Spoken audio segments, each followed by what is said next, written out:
샬롬 남편 큐티의 김바울입니다.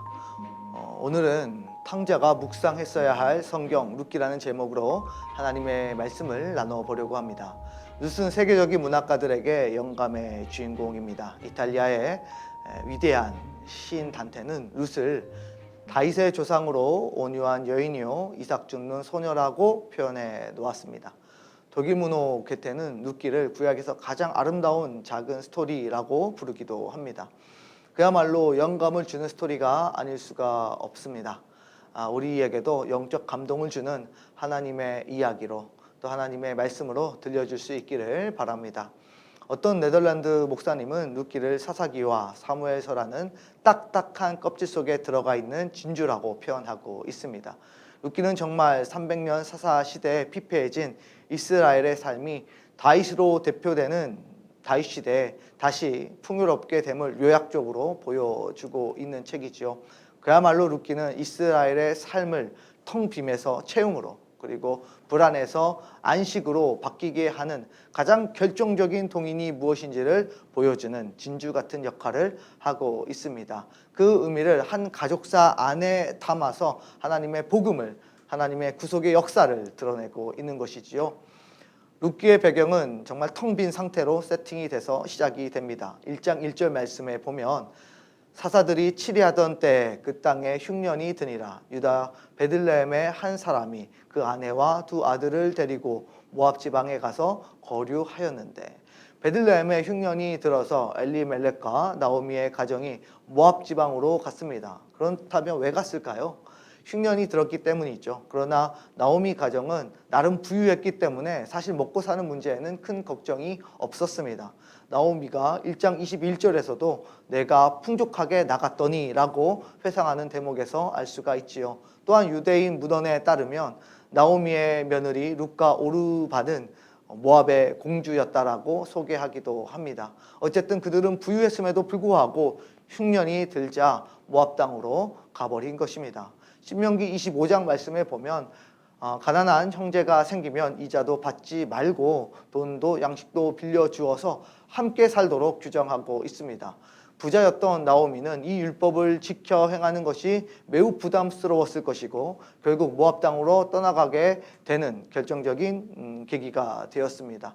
즉 율법을 지키지 않기 위해 자신의 재물을 지키고 나누지 않기 위해 도피처로서 모압행을 선택했던 것이지요. 그야말로 하나님의 말씀과 율법의 저항 정신이 투철한 나오미의 모습을 볼 수가 있습니다.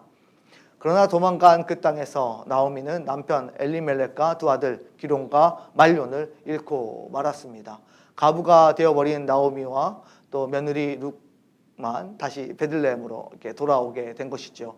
당시 남편들이 없는 가부들은 스스로 자신들의 삶을 유지할 수 있는 방법이 없었습니다. 그야말로 사회적 약자였지요.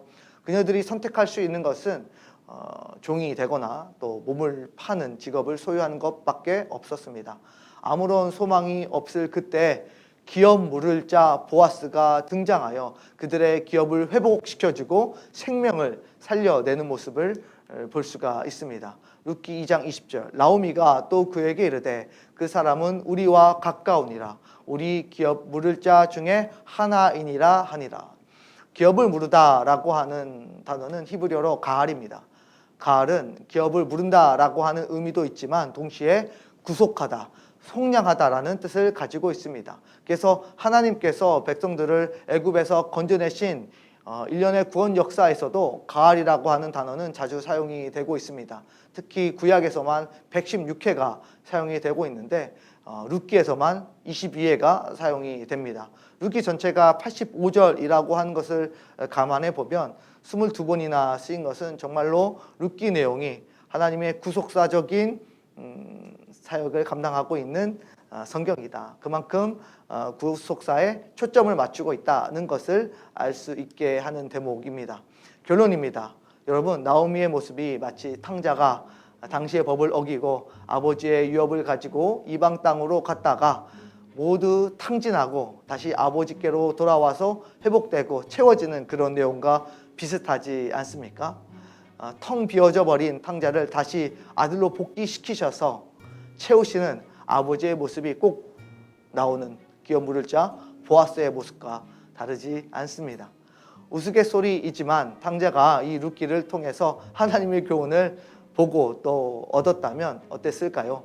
사랑하는 성도 여러분, 텅 빈 우리를 기업 물을 자를 통해 채우시고 회복시키시고 생명을 구원하시는 그 하나님의 은혜를 우리가 이 짧은 룻기 말씀을 통해서 추수해낼 수 있기를, 그 열매를 알아낼 수 있기를 간절히 축복합니다. 감사합니다.